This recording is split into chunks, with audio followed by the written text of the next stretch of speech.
you have good and you have, let's just say, not so good in terms of, you have selfishness and you have, harmony and peace, right? Same way with extraterrestrial biological entities. Why are they different? There's good people, beings that want to help humanity, and there are beings, maybe they're more self-serving in nature, just like humans. So it's the same. I'm Luke Story. For the past 22 years, I've been relentlessly committed to my deepest passion, designing the ultimate lifestyle based on the most powerful principles of spirituality, health, psychology, and personal development. The Lifestylist Podcast is a show dedicated to sharing my discoveries and the experts behind them with you.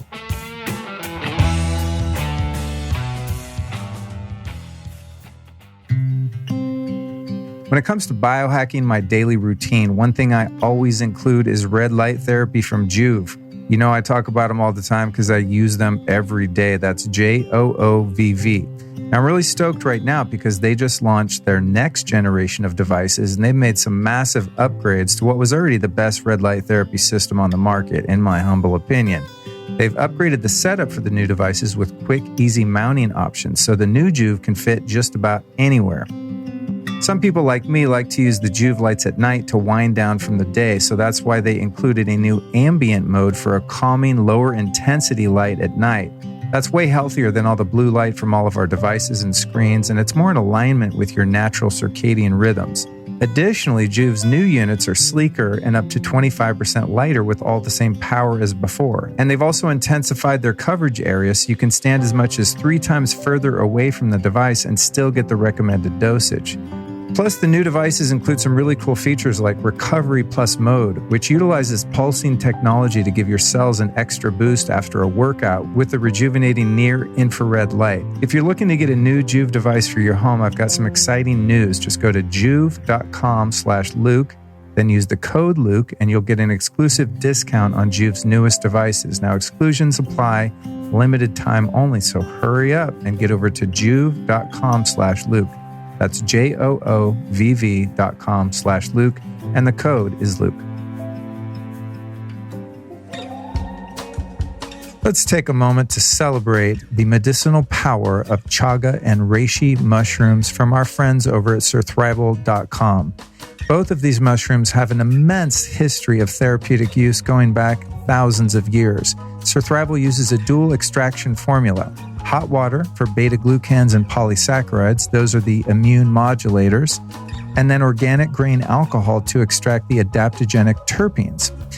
These adaptogenic mushrooms help to deal with biological, physiological, and emotional stress. In fact, medicinal mushrooms help you adapt better in stressful scenarios as well as adapt more easily to environmental changes, which is obviously more important than ever during this time of radical upheaval.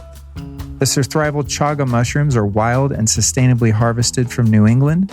Both mushrooms are antiviral, antimicrobial, anti-neoplastic, and they both boost SOD, or superoxide dismutase, and glutathione, 2 extremely powerful antioxidants.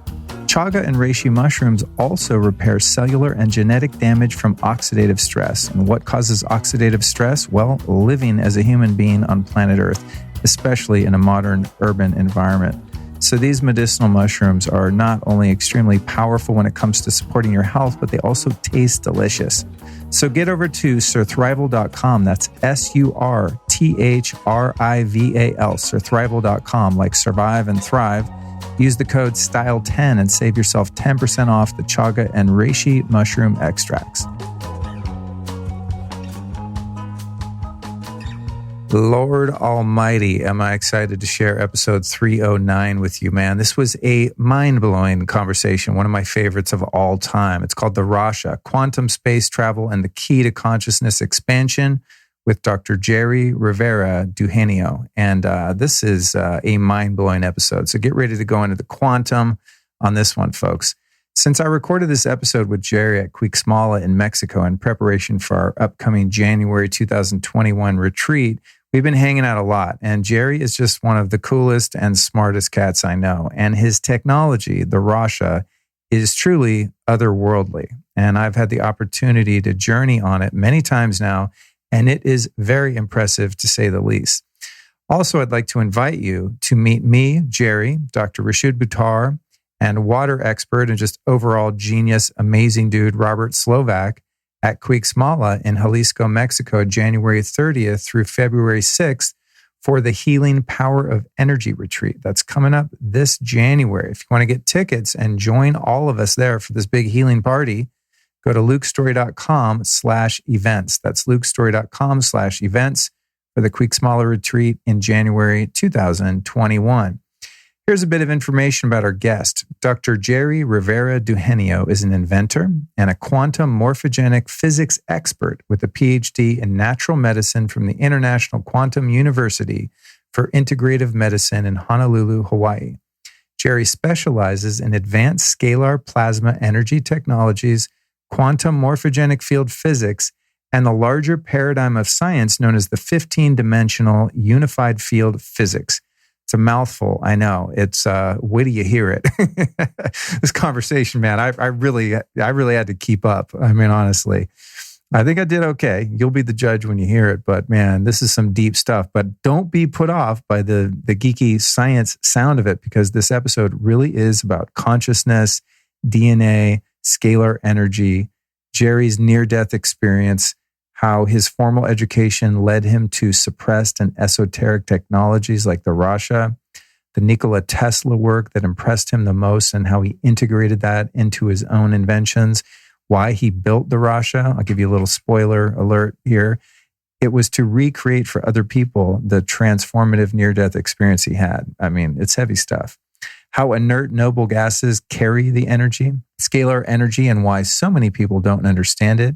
The mystery of morphogenetic fields, the base 12 math model of perpetual life, and the 12-sphere perpetual life source fractal grid used in the RASHA.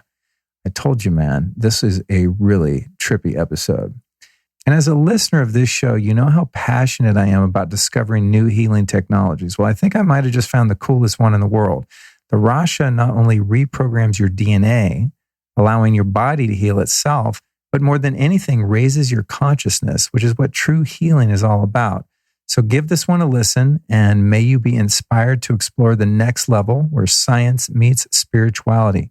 Make sure to share the show with a friend, and don't forget you can get all the links, show notes, and complete transcripts at lukestory.com/newsletter. That's lukestory.com/newsletter. All right, man, put on your seatbelt, strap in, and get ready to travel into the 15th dimension with Dr. Jere Rivera-Dugenio. Enjoy the show.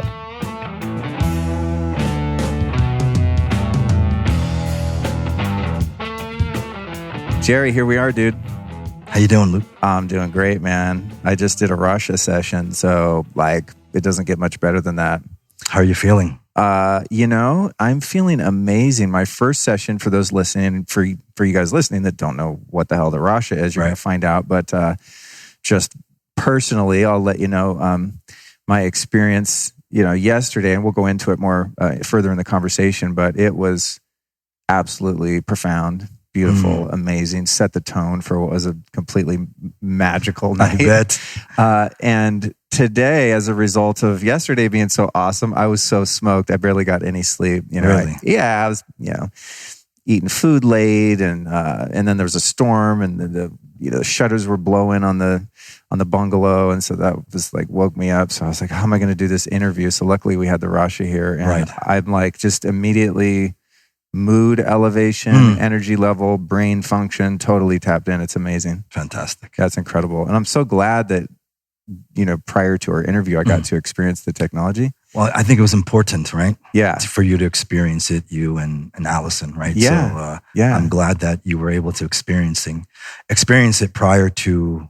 the festivities. Me too. Because it's if, every once in a while I'll just find something interesting at a trade show or online, and I'll track down the inventor or representative, and maybe worst case scenario, have to do a Zoom interview and kind of learn about it secondhand. But the experiential knowledge of something is so much more potent. Correct. So that's what this show is all about, is having experiences and sharing those experiences and helping inspire people to go have them themselves. So I want to start off just by asking you, what is the most exciting thing in your life right at this moment, personally, professionally, or anyway? Just fulfilling really my core objective. I don't know if you knew, 20 years ago, I had a massive heart attack, near death, if you want to call it, experience. And since that day, it's just been, that was like 20 years ago. Almost 20 years ago, September 10th of 2000.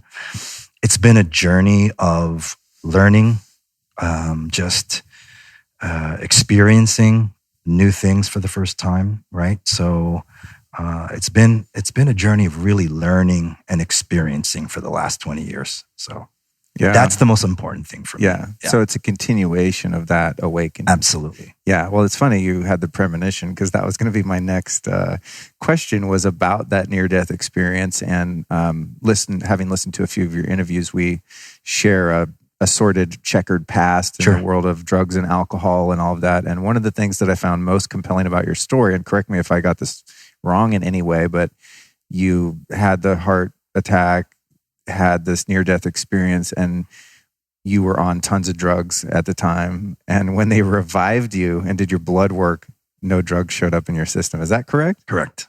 Like, twice. What? Yeah. Twice? Yeah. They did, because they thought there was an error. Oh. But that night, that 24-hour bender of heroin, cocaine, ecstasy, ketamine, barbiturates, and alcohol. Wow, nice mix. Kudos. I really didn't want to be here. That actually originated, I think, in 1974, when at 9 years old, I was sexually molested by, let's say, a male teacher at an all-boys private school in Plainfield, New Jersey. For most of that year, several boys and I were sexually abused, and I didn't know how to deal with it, Luke, for my whole entire adult life. My relationships were shit.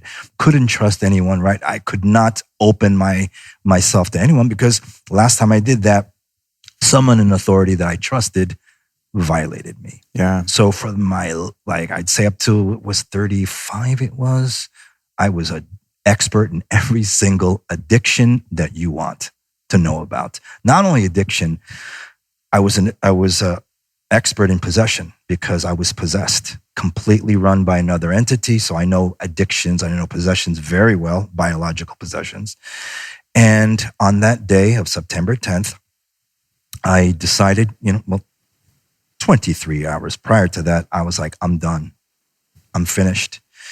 My whole life up to that point was based on orgies, gambling addictions, food addictions, drug addictions, every single addiction possibly that you can imagine, I engaged with. Until that one day, it was on the Upper East Side in New York City, on the rooftop of my friend's best friend at the time, his girlfriend. She had a brownstone, and we were on the roof. I did my last line of cocaine like this. And I sat back like this on the chair, my head tilted back like this. And my consciousness popped out of, you can call it the crown chakra, I call it the fontanelle area. Whoop, 45 degrees, about 3 feet above my head. And that, when you come out of the body, you're still conscious. And that was very freeing in itself. But the moment I internally asked that question, well, if I have 360-degree awareness, and that's my body, that's literally starting to turn blue and purple because my face was like this and I saw the whole thing. The moment I asked, who am I literally was uploaded, if you will, to what I call the unified field. You can call it God, you can call it all that is, whatever your label is. I did see my images of my lifetime flash like this, but in like slow motion, like this. But then once I asked that question, who am I was uploaded to what I call the unified field of God or source. And in that, I didn't want to come back. It was the most amazing, what I call love frequency or resonant harmonic frequency. Love is a co-resonancy of frequency. And I felt that immensely. Didn't want to come back. I felt I was freed. But in that let's just say, unification of non-space, you know everything, because consciousness or energy is information, as you, I'm sure, well aware of. I came back, I wouldn't say kicking and screaming, but I was reminded of what my contract was, and I came back with a zip file of information. A massive, let's say, what's that cloud thing that we Dropbox? Okay. So it was a massive Dropbox that literally took, I would say, 12 years to not just download, but to make sense of all of this information. And an example or a technology that was birthed out of that information was the RASHA technology. Wow. Yeah. One thing I've always wondered about out-of-body or near-death experience is there languaging? Like, are you having realizations in English still? You know what I mean? Because you're a multidimensional being, so language is irrelevant, right? So is it just a felt sense of knowing without the construct of linguistics? Correct. It's what I call direct cognition or direct experiential knowing. So there's no language. I didn't hear any audible. It was that experiential knowing. And that's what it was. That's the language, really. When your individuated consciousness, that is you, let's say uploads back to you at those higher levels, it is all experiential knowledge or direct cognition. Yeah, it's really interesting. I think I've probably only had that type of experience in a suspended animation way, which, of course, in that space, time doesn't exist because it's a nonlinear locale. But the first 2 times I took ayahuasca, I did my best to dismiss any kind of expectations about what it was going to be like. And I really I think if I did anything, my intention was just to surrender and trust the process, because I'd been sober. We have so much in common. It's crazy. We'll go into it, but I've been sober at that point for 22 years. Like 12-step programs, rehab, like sober, textbook sober. Yeah. And I go take that ayahuasca, and it was so interesting because I think I knew myself and could trust myself enough at that point to know that this wasn't just some escapism or was going to lead me back into the life that you just described of hell, living hell. Anyone that's lived through that kind of addictive pattern knows that it's only a party for a short period of time. Sure.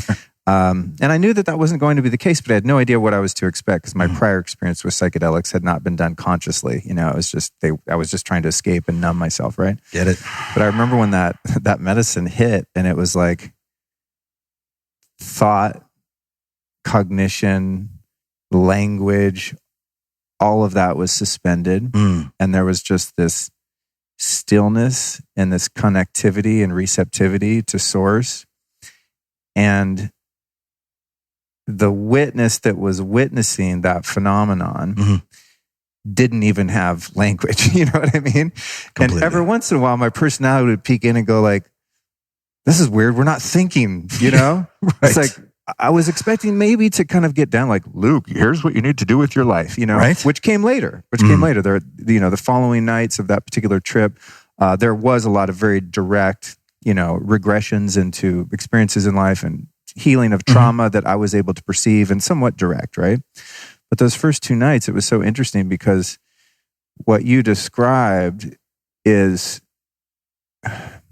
I defined it as the ultimate sobriety. I had this recognition that in that moment, it was the most sober moment I'd ever had in this lifetime. Right. Because of the brief suspension of the personality self, the ego, the intellect, the emotions, all of that was just like swept away into just conscious awareness, right? Which is as sober as you can get. Because, you could be sober as a judge in your waking beta state out, doing this personality thing in the world, having an identity as male, female, whatever race, blah, blah, blah, right? But you're still kind of under the spell and the hypnosis of the earth plane, the material plane. So in a sense, not truly sober, because you're still under the, the hypnosis of being alive in a body. Yep. So just incredible experience. And it reminds me of that. I mean, I don't think it was as, well, I don't know, you can't really compare, but it's the closest thing I can get. But I want to go back to another thing that you mentioned, and that was, and thank you for your vulnerability and authenticity about the abuse that you experienced. And over the years of being saved from that life of addiction, for which I'm just every moment so grateful for, I've worked with so many recovering alcoholics and addicts and stuff, and it's, I won't say that it's universal, but it's exceedingly common that they've suffered sexual abuse, emotional trauma, physical trauma, etc. I mean, almost everyone has experienced that to, various degrees. And the way that you explained of having no way to hold that experience and process it, and know what to do with it, except just to kind of, I wanted to get the hell out. Right. I didn't feel comfortable in body. It was always an escapism, right? Yeah. So that was my way of dealing with it for a major chunk of my adult life. Yeah. When you had the heart attack and you're taken to the ER and you come back, did you have to work on the addiction issues after that? Did they resurface and did you go back and dabble? And then Great question. So the consciousness that's speaking to you here today is not the consciousness that was running the show prior to September 10th of 2000. It is an aspect, this talking to you is an aspect of that consciousness. So it was like a walk in, walk out, same consciousness, family, not another being that came in. However, my son at the time was 5. He said, "You're not my dad." He knew immediately that I wasn't the same consciousness that experienced that sexual trauma at 9. However, that sexual trauma still is in the cell, in the memory of the cell.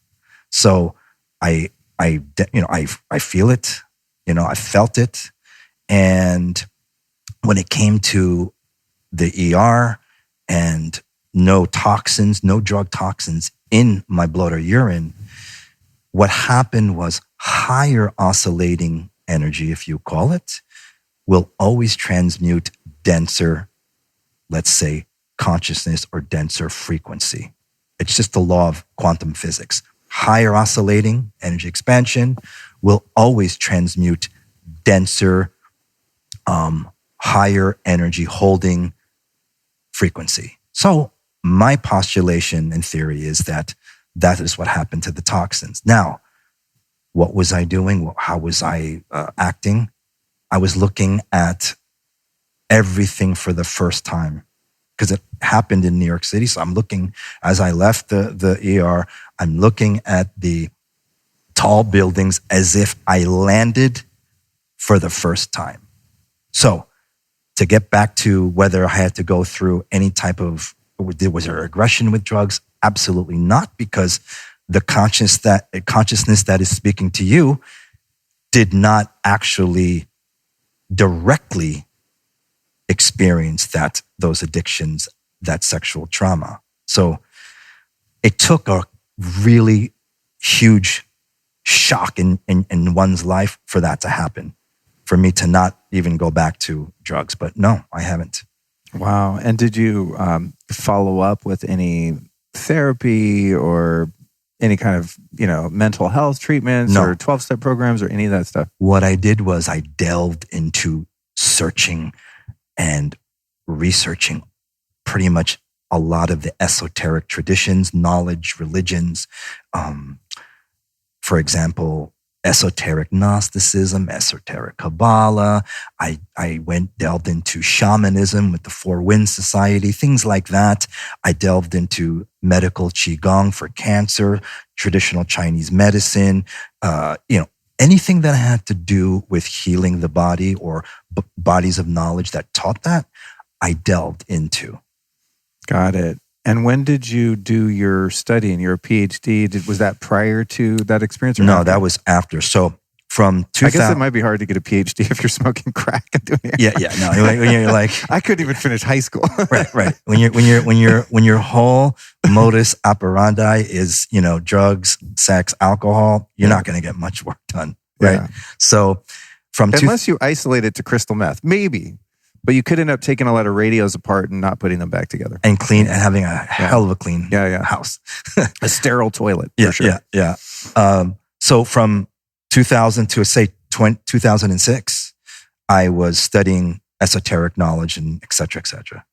From 2006 to 2012 or 2011, I actually became part of let's say a private quantum morphogenetic physics group, similar to, but more advanced than the California Physics Group. Have you heard of them? No, I'm not familiar. The California Physics Group was a group that was led by A.R. Borden, I believe, or H.R. Borden, who's no longer, he transitioned, but that was a group that delved with multidimensional physics, using techniques to consciously leave your body, like the SRI program that the Stanford University and the CIA had in the 60s for remote viewing. So this group from 2006 to 2012, let's just say, it was like a group of 200 people that literally did debriefings on quantum physics, spirituality,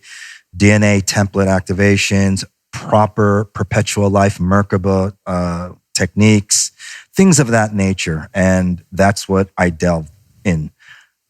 After I left there, or the group was taken down, meaning literally disbanded, I mean, people were taken out, the group no longer exists, just like the California Physics Group does not longer exist because of the sensitive nature of the intel they were sharing with people. From 2012 to, I'd say, 2012 to 2014, I went and got my master's and PhD at Quantum University in Honolulu, Hawaii. Ah, interesting. Yeah. And are you still studying? I thought I saw something. You are? Yeah. I'm a nerd. Yeah. You're a perpetual learner. Yeah, because when someone says they know everything, Luke, as you know, I mean, someone that pretends or says, "Oh, I know everything," or they really don't. They're just parrots, just parroting information they were taught. So I wanted to get into genetics and genomics because I know from my experience in the near death, there was something that was held in what the scientists erroneously call junk DNA. I relabeled it as potential DNA, or the introns in science. So I just said, well, you know what? Let me see if I can get into Stanford's online program. And I wrote an essay. I had to say why I felt like I should be in the program, the genetics and genomics program. And so my essay delved with ET and human hybridization. And is this possible? And what are your thoughts on this? And they accepted it? Yeah, they accepted it. So I'm currently in their online program. That's wild. That's quite progressive. I would think they'd be like, oh, too weird. No. That's cool. No, but Stanford's even saying something happened 200,000 years ago to the mitochondrial DNA that mysteriously switched on the DNA. They even said that. So, interesting. So it's interesting how Stanford, a higher educational university, is literally confirming what people like Zacharias Sitchin was talking about. I forgot about him, dude. I used to read his stuff. Since 1976, about something happened to the DNA, the human DNA. Right. Right. Dr. Lana Cantrell talked about that in her book.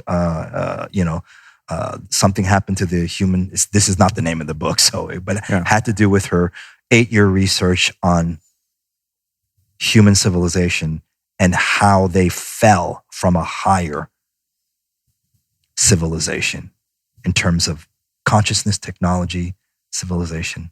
Crazy. Wow. So Stanford, you are teaching this because I know, is actually sharing some of this information. Wow. Yeah. Cool. That's a good sign. Yeah. There's so much disclosure type activity percolating now, or perhaps it always has, and I'm just becoming aware of it. But really, really interesting. I watched a documentary. I believe it's Stephen Greer. I think it's called Close Encounters of the Fifth Kind. Mm-hmm. I'm pretty sure.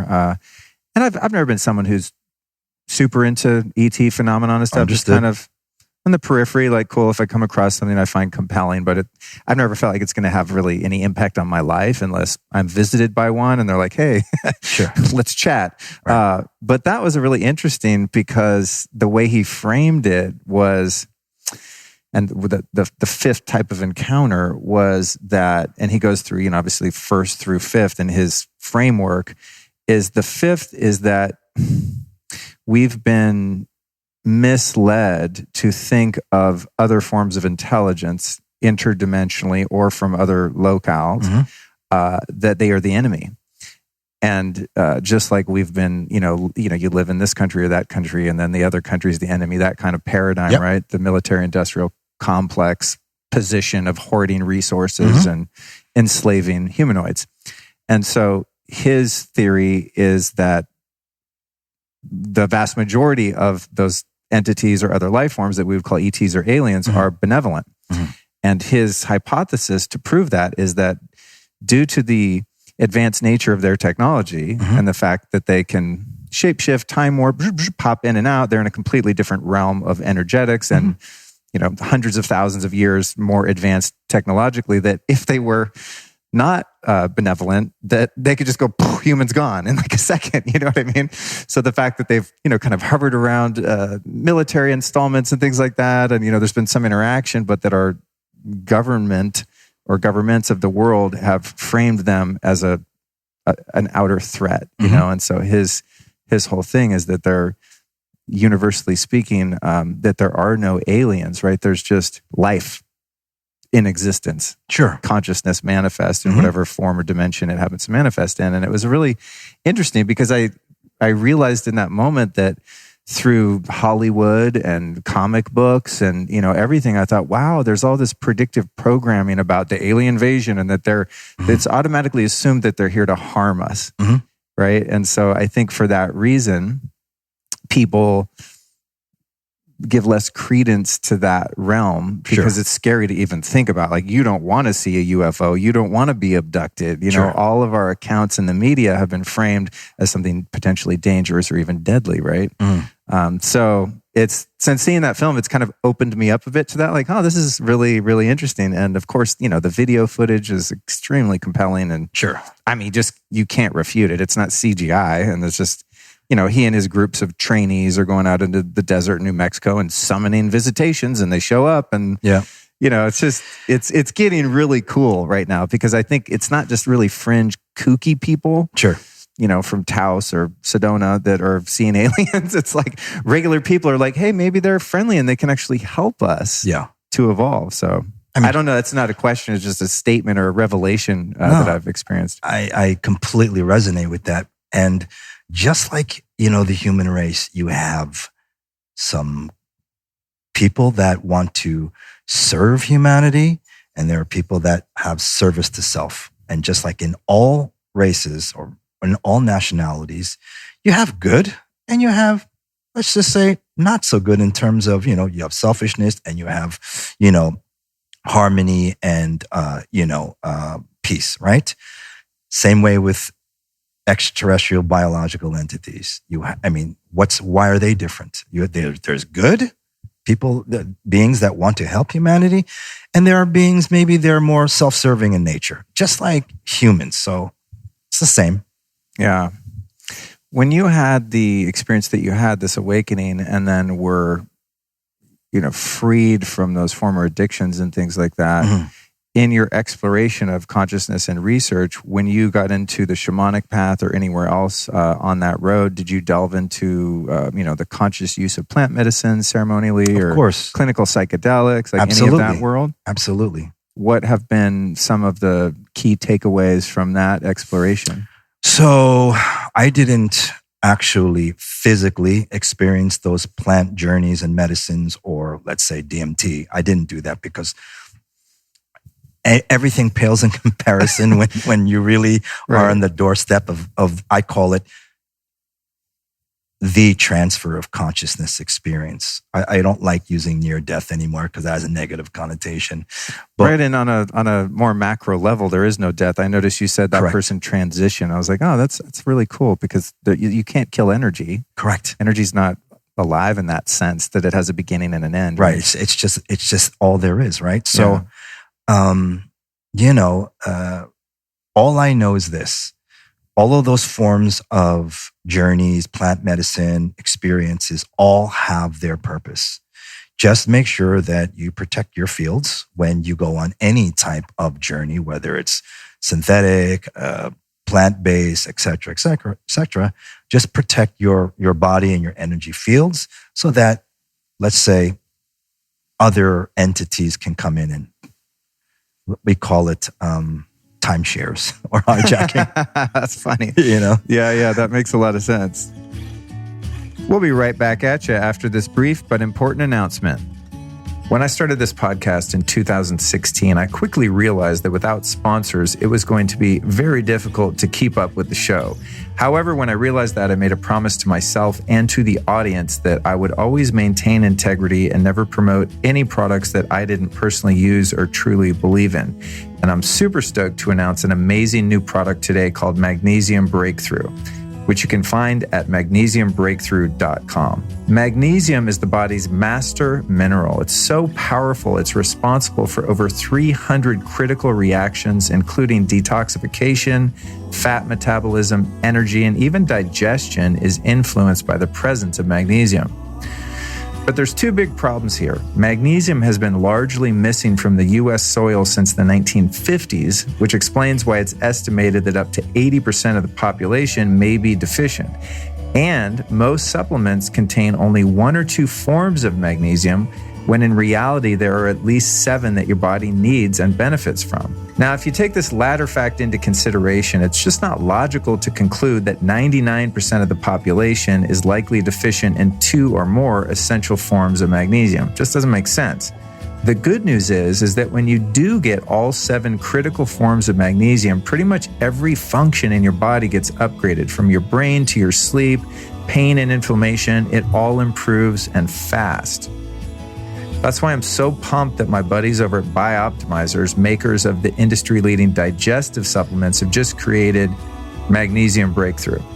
Their research team recently formulated what I believe is the ultimate magnesium supplement, and easily the best one I've ever seen or experienced, with all 7 forms of this mineral. And I've taken every magnesium on the market that I've ever heard of, straight up. I mean, I'm obsessed with magnesium, especially due to EMF, which is an entirely different conversation. Now, these guys even include trace elements of something called monoatomic magnesium, which helps make all of the other forms more bioavailable. So this is by far the most complete magnesium product ever created. And until or unless someone comes out with a better one, I highly recommend that you give this one a try. Bioptimizers calls this product Magnesium Breakthrough, and they're running a special promotion for you, the listener, right now at magbreakthrough.com/Luke. That's magbreakthrough.com/LUKE, magnesiumbreakthrough.com/Luke. You can get an additional 10% off the normal package price with the coupon code Luke10. And here's what's up. The guys that make this product are so brazenly confident that you're going to like it that they will give all your money back if you don't. So with this one simple action, you can reverse magnesium deficiency in all its forms and upgrade the performance of your entire body, including how you look and feel in every possible way. So go to magbreakthrough.com/Luke, enter the code Luke10 to save 10% off. And now back to the interview. Yeah, I remember yesterday when I was about to take my maiden voyage on the RASHA, you invited Allison and I. You said, you guys don't have to do it, but I would invite you just, if you feel called to, I forget the word, but to me, it's like, I call it kind of putting up my force field. It's that, it's just inviting God and wholeness and oneness and love into whatever experience I'm going into. Not out of a place of fear or concern, but just solidifying my intention and that I'm aligned for the highest good for all universally. And so anything that's not with that, let's just keep it out and allow it to do its thing in the periphery away from my perfect intention. I told Allison and you, protection and experience. That's right. it. So, right. there's so many different directions I want to go. So, Jesus, I always feel like with a conversation with someone like you, where there's a lot of alignment, it's just like, how am I going to not make this 5 hours? Okay. Yeah. God, I'm like stumped. It's hilarious. So, where do I want to go with this? I want to get into the RASHA technology, and I guess a good way to get into that might just be expressing my limited but profound experience so far. Sure. So, having been someone who's meditated for a long, long time, practiced Kundalini yoga on a daily basis for years, done a lot of breath work, sound healings. I mean, I've definitely had some pretty profound spiritual experiences and awakenings just on the natch without any plant medicines or anything like that. And then in the past almost 2 years, I've had quite a few life-changing experiences where when they were over, my life was not the same. And there's so many examples of that, one of which being my lovely Allison. The way that we came together was partly facilitated through peyote ceremony, which sounds so crazy to say that for someone who hasn't had the experience. Like, oh, okay, you guys are going to break up in a week. But it just was, it's just, I don't know, you get in the quantum field and like and have stated, there's multiple ways to get into the quantum and work on things in there. And so I think I've explored every known way of doing that. And I would say the most profound experiences I've had have definitely been with assistance from some kind of plant medicine. Sure. Or just the energetics of the shaman or the healers present. But in my experience with the RASHA yesterday, I go into any experience like this very open-minded and open-hearted if I trust the energetics of the inventor, of the representative, of the guide. It's like, if that feels right, and I'm pretty good about tuning into that, then I just completely surrender. And I don't insert my will into the experience. It's just like, okay, let's go. Take me where you want to take me. And I find I get the best results with that. So yesterday, when I laid down on the sound table that you've got, which you can explain in a moment, I did that. I just went, okay, here we go. Have your way with me. I trust. And it was so trippy because within a couple minutes, I was taken to this town called Sebastopol, California. It's in Sonoma County. And that's where I lived from probably 7 to 12. And there were some really beautiful times there, and there were some very challenging times as a kid. I experienced abuse while living in that town, of the nature that you described, as well as other times. But I say if I had a childhood, that's probably the place where I had it, because there were riding my BMX bikes and catching snakes and running around the apple orchards and eating apples and playing in the creeks, and I was just like a country ass kid. So there was a lot of amazing times there. But what happened was, for quite a while, I guess in non-time space, I was just transported to all of these different memories and specifically locations. So it's like I was traveling up this dirt road where I used to ride my bike, and then I would turn left and go into this house, and that's the first time I ever saw Atari. And then and then it was over here and stealing Playboys from my friend's dad's little trailer in the backyard. And then it was smoking weed for the first time, listening to Dark Side of the Moon, and it just kept going. And I was cognizant of the experience to the point where I thought, this is really interesting. Why are we staying in this town? I've had 49 years of life. That was just a snippet of the life. But whatever was guiding me wanted me to really explore and kind of clear that whole town. And it just went on and on in that little town. The place where I used to buy my candy bars at the grocery store, and just when I got my bike stolen in front of Safeway, and just all these random memories. And there was really no point to it that I was aware of. I'm still not aware of the point. Much like many plant medicine ceremonies where you're just taken on some journey. Like, what the hell was that? Okay, I'll have it. And so that was very interesting and very much akin to the depth of a plant medicine ceremony, where you're just taken in this time travel kind of capacity. And then after that, it just went complete void. Just no awareness of anything. I'm just gone. Almost like a 5-MAO thing, but just less visuals and bells and whistles, not that much of a smack to the head, Right. But in the sense of that just oblivion and just nothingness, which is really my favorite place to be, honestly. Right. There's just nothing. Just chilling. Is the best kind of chill that you can get. And then, and then went through some other things with the body. There was some activations of the chakras that I was very aware of. It was interesting because I don't know how many transducers, or is there one transducer in your bed? This Several. one here? There's what? I think there's several. Oh, there's several. Yeah. Okay. So the bed that I'm speaking of, Jerry can describe in a moment, guys, but you're laying on this bed. It kind of looks like a massage table-ish. Those of you who are watching this video, you will have seen the intro where we do a demo of it. So I'd encourage you guys to watch the video. But as I put my attention, the whole bed is kind of vibrating like a subwoofer, basically, and you're hearing these tones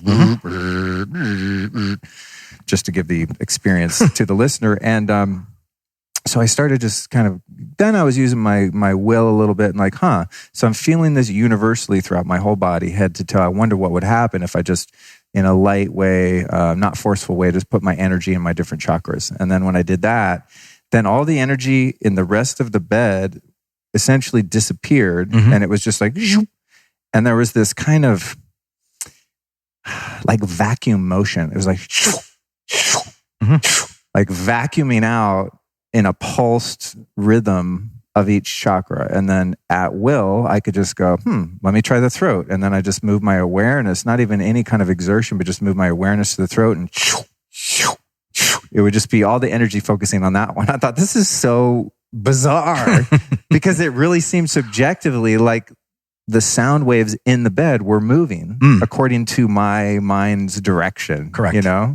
So it was just a really incredible experience, and then my girlfriend Allison, I'll have her share her experience sometime. But she was totally tripping. I mean, she's a shaman. She's much more sensitive to the subtle energetics than I am, and has clairvoyance and all this kind of stuff. And she was over there just laughing and just tripping out when she was on the bed, man. And then her experience was really wild. She had all kinds of visitations and was just traversing the universe and, riding on comets and shit. Right. So it's just, to say the least, I said all that to say that I'm thoroughly impressed with what you've done here. And I want to know more about it. So I guess we could start with the influences like Nikola Tesla, Robert Becker, any ones that I'm even unaware of, Rife, Rife, people that have been involved in energetic medicine, devices, inventions. How did their various teachings kind of lead you to create this, what seems to be an amalgam of a lot of different philosophies and technologies? Correct. So all the information I was, let's say, extrapolating in the dream state, in the sleep state. So that's where everything was put together, so to speak. So when I wake up, I'm like, what? What do you mean? Like, I would get configurations, I would get certain mathematics, which we're not privy to on this planet. So I just started putting everything together. But during the process of actually the whole blueprinting process, I actually went to a dear friend of mine who's no longer with us, who was the late brother of Robert Slovak, Jack Slovak. Jack was a physicist. He was top secret defense contractor for NSA, CIA, NASA, all of those intelligence agencies. So I went to him, and Jack put it this way, he would advise one of the world's leading experts on scalar energy, Colonel Tom Bearden. I don't know if you ever heard of him. No, I've not. Colonel Tom Bearden is known as the scalar energy expert because he delved with the military aspects and applications of scalar weaponry or scalar energy, right? So Jack would actually advise him. So I came to Jack one day and said, hey, Jack, do you think this would work? Do you really think the intention was, could I replicate my transfer of consciousness experience with the transmutation of the toxins? Could I do that with the information that I came back with? So I said, hey, Jack, do you think if I applied scalar energy, which he knew was used for mind control, weather manipulation, etc., earthquakes, tectonic changes. Can I interject just one quick question before I forget? Sure. Does the HARP system use scalar? I'm speaking of this crazy ass government installation in Alaska. 1,000%. Oh, okay. 1,000%. Cool. You guys watch, there's a documentary and a book called Angels Don't Play That Harp, HAARP. I'm sure there's other reports on it, but it was kind of a thing in these circles for a while. People were really into it. Isn't that Nick Begich? Yeah. That's his book, yeah? Yeah. So anyway, I'm just curious. Okay, carry on. Completely, HARP is scalar energy. Which can create, as you said, make earthquakes and manipulate the weather. Yeah. So I said, hey, Jack, I feel that we can take scalar energy or technology and use it for benefiting humans. And in 2001, 2001, Colonel Tom Bearden actually said that. He said the only way humanity is ever going to avoid self-destructing itself is if humanity utilizes the technology that's being used to actually control them for healing. And I'll send you the quote. That's not verbatim, but in a synopsis, that was his quote. So Jack ran the numbers and he said, yeah, it's going to work. So he was the initial go ahead green light for me. So then when we started putting everything together, so I have specific engineers do specific compartmentalized tasks. So I had my coil engineer that hand wound the coils to specific eternal life mathematics and ratios. I had my plasma, my gas plasma tube guy create the tube. Then I had my other engineer, who's ex-NASA, actually put it together and hand make it. So after it's all together, Luke, that's when I wasn't sure if it was going to work, man. It was like, okay, I got this information. I put this technology together. I had no idea it was going to work. So then what I did was I had to reverse engineer the research. I had to say, okay, who in history was suppressed? Whose technology was kept down and hidden from the public that actually helped the human physiology? Number one, Nikola Tesla, okay? And his work with scalar energy. Two was actually Antoine Prioré, who was an electrical engineer living in France that actually created the Antoine Prioré anti-cancer machine using plasma gases and high magnetism to reverse nearly 100% leukemia and end-stage cancer and leukemia in animals. When he went to human trials, the French medical government shut him down. Next was Dr. Royal Rife. His work was suppressed with resonant frequency, the killer of the C word. We won't go into that. The forbidden word. Yeah. And the late Dr. Bob Bearden with electromedicine.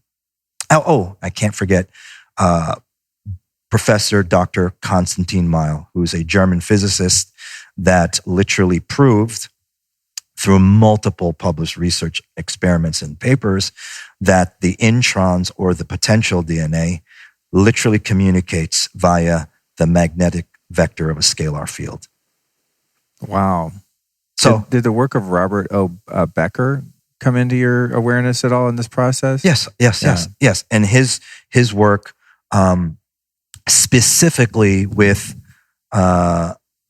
it's not the immune system that heals the body, as per the late Dr. Rob Becker said.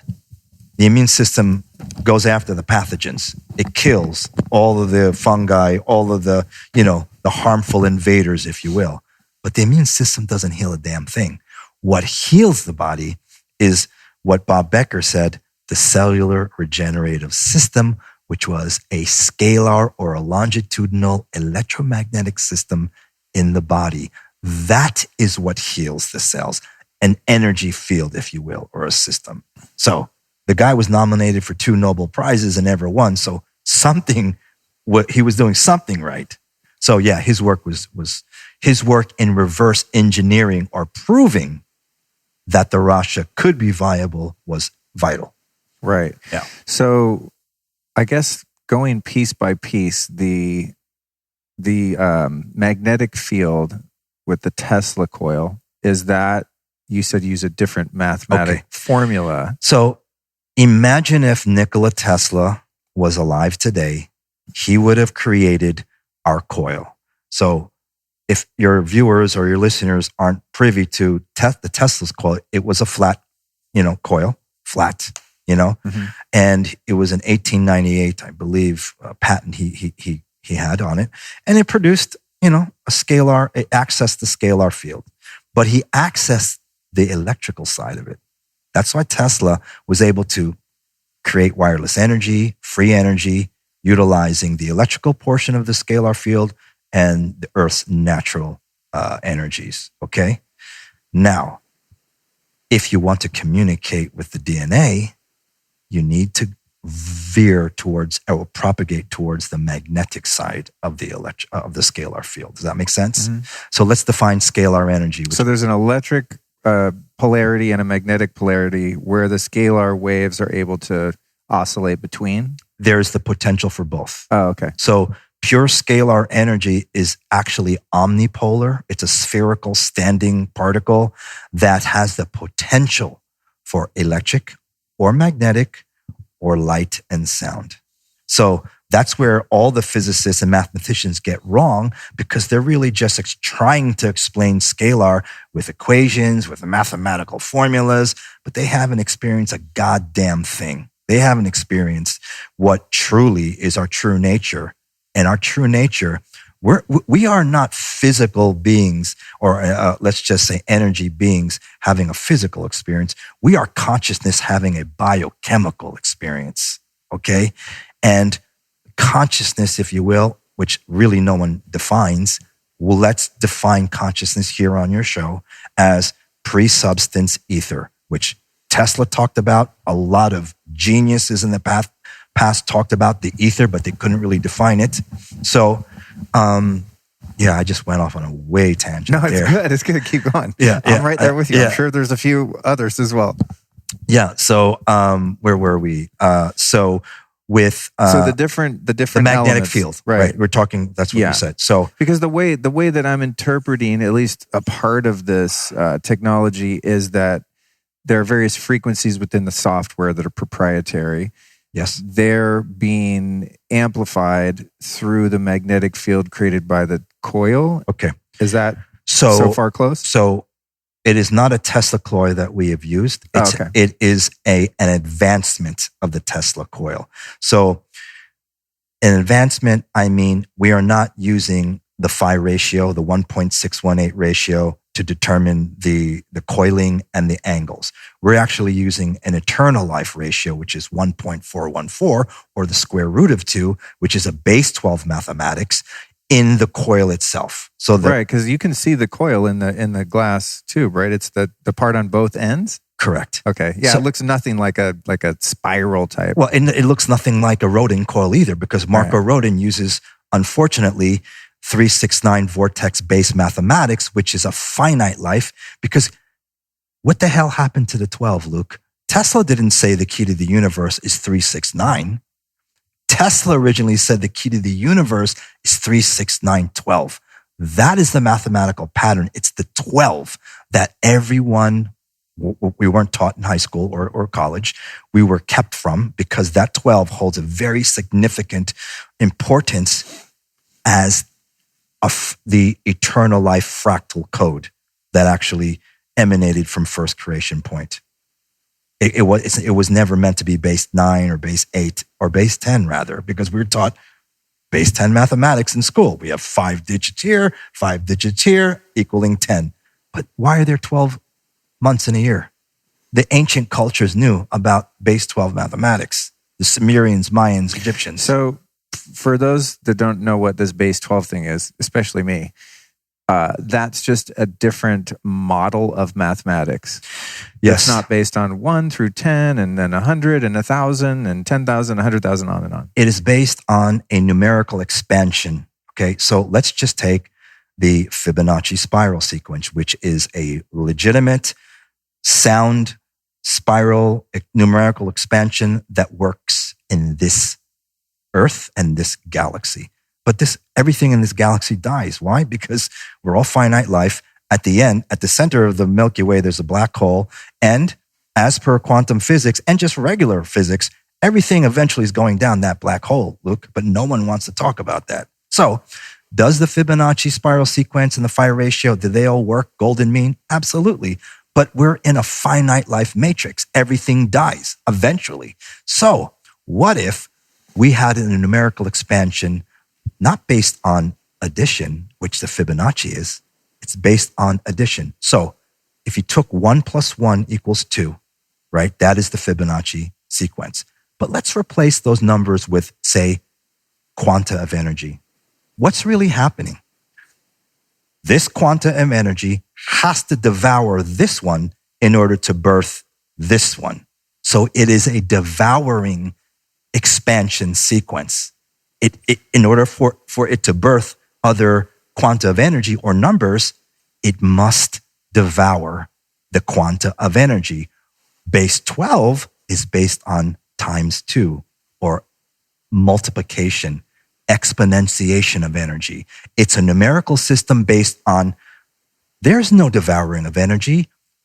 1 × 2 = 2. So 1, this sphere of energy, combines and there's an exponentiation of energy, multiplication versus addition. It's very simple. So that's pretty much base 12. And there's indications that ancient peoples followed this model. We're talking pre-diluvian. Let's go pre-flood. Let's not just talk about what the Egyptians are erroneously saying civilization started 4,000 years ago, which is a crock of shit. Let's just say, 200 to 250,000 years ago, there were human ancient civilizations that were far superior in consciousness and technology than us currently. They use base 12. Wow. Shit, dude.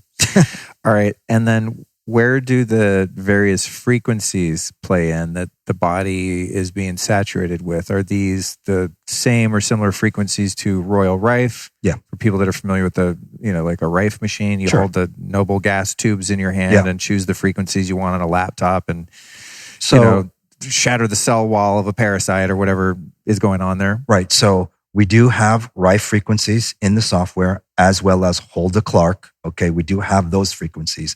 But the difference between the RASHA and, say, a original Rife device is the pathway, is how it's transmitted. Where an original Rife beam unit it also had a plasma tube, but it was using radio waves. It was using Hertzian waves that, travel transversely. So the longer it goes, the less powerful it is, right? Mm-hmm. So Robert was talking about that with us, right, the other day. Yeah. So that's the difference. The RASHA doesn't use a transverse wave. It uses actually a longitudinal or a scalar wave, if you will. Okay? Mm-hmm. So the RASHA doesn't create, here's another erroneous thing. You don't create scalar energy. You actually access it, because the space between you and I is filled with those non-polar spherical particles that we call the source particle that's really scalar energy, right? Is that particle, give me like a scale in terms of, right. An atom? 800 million source particles, which MIT erroneously calls it the God particle. No, it's the source particle, and it's 800 million of a source particle, which is the smallest unit of consciousness or energy, can fit in a proton, 1 proton. Wow. Yeah. And are these particles existing in a quantum potential field, or are they existing? You got it. Okay. It is the... See, this is what gets the skeptics. I have like these EMF harmonizing devices that emit scalar waves, and I know they work because I know my body. I know when I'm sick from EMFs, and I put the thing in, and then I'm not. Sure. But there's the people that, and I'm not being critical or like I don't want to sound like a superiority complex, but there's people that are very hypnotized and brainwashed into scientism, the religion of scientism, and that if you can't see, smell, touch, hear, taste it, it's not real. It doesn't exist. Understood. And to me, I think because I've just, maybe it's because I dropped out of school and I never learned enough of that framework to get locked into it. To me, it's like, well, how do you summon a friend's phone call when you're thinking about them? Like, what? Where? Show me the evidence there. Show me the data. Right. And that's not to say that I don't support science, and I love to see data. I mean, if I take a supplement or something, like, I want to see some studies. I want to see what's in it. What does it do? Who's taking it? Give me some double blind shit. Cool. I'm all for it. But I know that on an energetic level, that the way I experience life is in a way that is not quantifiable according to Newtonian physics. Right. And there's where the problem lies. It is not the physicists and scientists and mathematicians' fault because they were taught a foundation that is erroneous, including the current Western medical model, okay? Which both of my parents are medical doctors and they were practicing, but not anymore, okay? So current physics, science, mathematics, they're lacking the multidimensional aspect, okay? So it's not that they were wrong or they were just taught information that was lacking. So you saw that movie. You remember that movie Contact with Jodie Foster? Yeah. Okay. Yeah. Do you remember in that movie when they were the physicists, the scientists, and the mathematicians were trying to figure out the formula, but the moment they made it multidimensional, the formula, meaning they actually started to realize and apply that, oh, we don't just live in three-dimensional reality, it's a multiverse. Once you add that aspect, then you're starting to work with correct perpetual life mathematics and technologies. So asking a physicist or a mathematician, doctor, if you will, that's taught the normal, university level education, asking someone like, say, them to understand what we're talking about, because it's all about science, replicating science. Science and spirituality should have always been an integration of both, right? But it was split. So asking them to understand what we're talking about is like asking a auto mechanic that you pull out of Joe's garage and you bring them over to NASA and say, hey, can you fix this space shuttle? The guy's going to be like, hell no. He has the foundation to fix a car, but a space shuttle or a space station, you're talking advanced knowledge. So that's what they lack. Got it. Okay. And no offense to my genetics and genomics professors at Stanford, please. Yeah. Well, I try to approach these things in a non-judgmental way, and I'm sure your average physicist could run circles around me intellectually. I'm just coming at life from a point of view that I want to know the whole story. I think that's so many people that listen to this show are like, cool, there's pieces and it's not about right or wrong, or a value system of better, worse, smarter, dumber. It's just, what's the whole story? I think as a seeker of truth, I just have a thirst to understand the nature of reality. That's why you and I resonate, right? Yeah. Because that's really, I mean, there are people, as you know, Luke, that don't want to know everything. They'd rather be like an ostrich, stick their head in the sand and just wish and hope for the best, which is fine. My brothers are that way. They couldn't give a shit about consciousness. They're just like, I'll just leave it up to the, whatever. And that's fine too.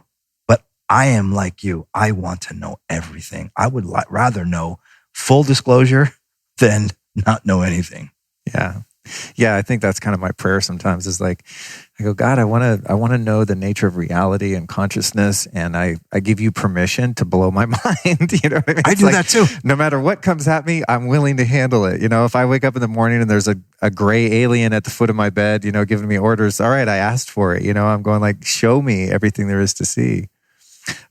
So what about the other aspect of the RASHA that is the proprietary blend of noble gases? Yep. Can you explain photons, noble gases, how those have an effect on biology? So for the past 100 years, I'd say over 50 years, there are papers that you can go to PubMed or other online research websites that you can find the biological effects to a human organism of inert noble gases, and all beneficial, by the way. Okay. None of them are negative or, dangerous. Okay. So On the right side of the periodic table, you have the inert noble gases, right? Which everyone, meaning certain technologies today, use in their devices, right? They use the argon, neon, helium, xenon, et cetera, et cetera. So the proprietary aspect of the gases in our plasma tube, if you will, you can figure it out with scientists have this device where you shine through it. You can figure out what's in there, right? Which is not proprietary. What's proprietary is the PSI, the pounds per square inch, and the percent of the noble gases. And I don't use all the noble gases. I've added and removed certain noble gases. Based on what? Based criteria? On what really are the pure, I call it the noble. There are actually, it's called the nobility gases, okay? And these are a set of gases that are geared to consciousness and a unique blend of them, okay? Mm-hmm. So that's and this is through my research and my downloads that I put this together. And so when you're in a certain proximity to is it called a photonic field? Is that a way that you could say it? Or? No, I would call it a magnetic scalar field. Okay. And then the data carried by the noble gases or innate to these noble gases is transmitted to and through the body. Yeah. So via the vehicle of scalar and magnetic. Correct. So there are 3 pathways that we transmit the information to the human body. First and foremost, it is the RASHA. So the RASHA consists of 2 scalar coils, if you will. Okay. The frequencies come through our software and literally travel the patterns of the scalar coil. Oh, wow. Okay? And remember, the angles and the ratios of our coils are eternal life base, 1.414 or square root of 2. Okay, so rather than having I have an amplifier here and a speaker over there, and I just have a cord strewn about, or like our microphone cables, and the signals being carried on that just in a random way, the signal from the frequencies from the software is going ding bong dong ding dong ding through that the actual configuration of the coils. Oh, okay, that's interesting. And then that process literally excites the gases in the tube. Oh, wow. Creating a scalar magnetic field. Oh, wow. Okay. Dope. Or rather, that's incorrect. Accesses the scalar magnetic which field. Is here abundantly anyway. Right. Yeah. So it's a matter of accessing. Could you say that you're concentrating that potential energy into the body? Like if the scalar is here, then why do I need a device? I just sit here and I'm just bathed in scalar. Well, fantastic point. Because do you really think that I wanted to create this technology and having, no, because I know we are the technology. So when we go into meditation, the goal is to actually calm our mind for our left and right hemispheres of our brain to hemisync. Once that process and that brain entrainment takes place, our brain, Luke, becomes the most powerful scalar energy accessor, if you will. Okay? So the RASHA just helps us attain that much quicker. So when you're thinking about someone in a different geographic location and you're, let's say intentionally praying for them, right? And then they think of you and they call you. Is the human brain acting as a transmitter and receiver like 2 radios or 2 cell phones in a different geographic location? Yes. And that data or that intention field is being carried via scalar waves that are outside of the paradigm of time-space. Yes. Because it's in the quantum. Yeah. And everyone wants to know, Luke, oh, really? Scalar energy? Give me proof. You know what an example is? Our thoughts. Our thoughts are literal examples of scalar energy. I mean, and here's the proof. Thoughts create the substance that God created. Everyone says, oh yeah, God created the universe. Yeah, okay, true. But no one wants to know or even delve in how. What was the primordial substance that God used to create the universe? Luke, it was scalar energy. That is the primal substance of the cosmos that God utilized to create manifest creation, if you will. So our thoughts mimic that. So this being here with you was but a thought months ago, right? Oh, we're going to go down to Quixmala and we're going to do X, Y, and Z. Here's today. We're in physical form. Our thoughts created this.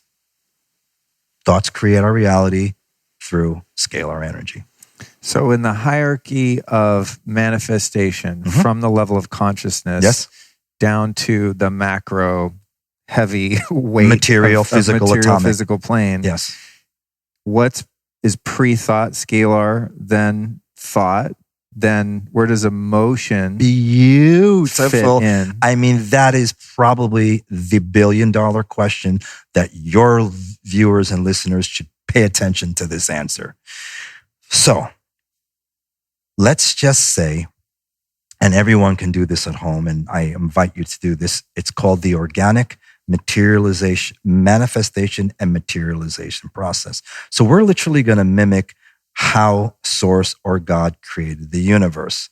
So if you close your eyes and just imagine whatever it is that you want to materialize. It could be anything. It could be a car, it could be a dog, a cat, more money, better relationship.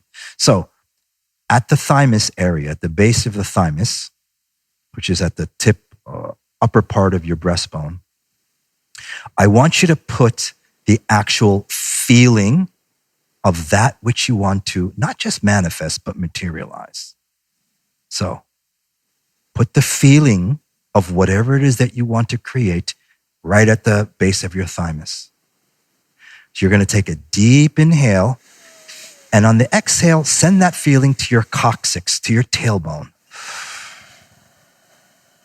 At the coccyx, that is where the first 8 cells of your conception reside. Turn that feeling of that which you want to materialize into the emotion or the energy in motion of that which you want to materialize. Once you have the emotion of that which you want to materialize, turn that emotion by inhaling deeply, and on the exhale, send that emotion to the left side of your body, to the area of your spleen, which is just underneath your left rib cage. At the area of your spleen, turn that emotion of that which you want to materialize into the thought of that which you want to create. So have that thought in the spleen area. Take a deep inhale, and on the exhale, send that thought to the back of your head, to the fontanelle area just behind the crown chakra. Exhale. And in that fontanelle area of your rear of your head, turn that thought into the idea crystallization of that which you want to manifest and materialize. Allow the universe, just leave it to the universe to see what happens. You can open your eyes. That is the answers to your question. Where does thought come in? Where does emotion? That is the organic materialization process. Now, unfortunately, we weren't taught this. The secret government doesn't want you to know this, because imagine people being able to materialize things at will. So I invite you and all your listeners to engage in this process and see what happens. This explains the phenomenon of cities in India, right? Where you have these realized beings throughout at least recorded history. And I'm sure it hasn't been the only continent. It just happens to be maybe the most recent one or the most abundant or prevalent. But I've always been fascinated with the reality that there are human beings that can levitate, materialize, dematerialize, bingo, bilocate, manifest trinkets, vibhuti, which I've always been very enamored by. And as I've gone to India and done more research, it's like, to people there, that shit is just normal. It's not even a big deal, right? Especially to those doing it. Right. There's a gentleman named Sri M, a realized being that's alive now in India, very low key. I mean, very not even well known, but he's I guess a Vedic scholar would be the best way to describe him. And I saw a video of him doing an interview, and they were like, "What about the cities and manifesting?" And he was like, basically, he wasn't annoyed, but he's just like, "Yeah, like here's some vibhuti, poof." And just makes some vibhuti ash just pour out of his hand. And he's like, yeah, but that's not the point. The reason that realized beings do those type of kind of spiritual parlor tricks, for lack of I don't want to diminish them, but to them, it's really just to get people's attention and gain devotees and pique their curiosity that there's more to our earthly existence than meets the eye, right? Mm-hmm. And so, and then there are, of course, a bunch of fake gurus that I'm sure throughout history of, sleight of hand and doing real parlor tricks that don't have that ability. But it's so interesting that those that have cultivated that knowledge and ability don't really think much of it, because it's not really the point, right? Yep. It's more of a demonstration of that phenomenon. Yep. It's not about the phenomenon or the act itself. It's about the purview of reality that allows one's mind and awareness to accept that is in fact a reality. Correct.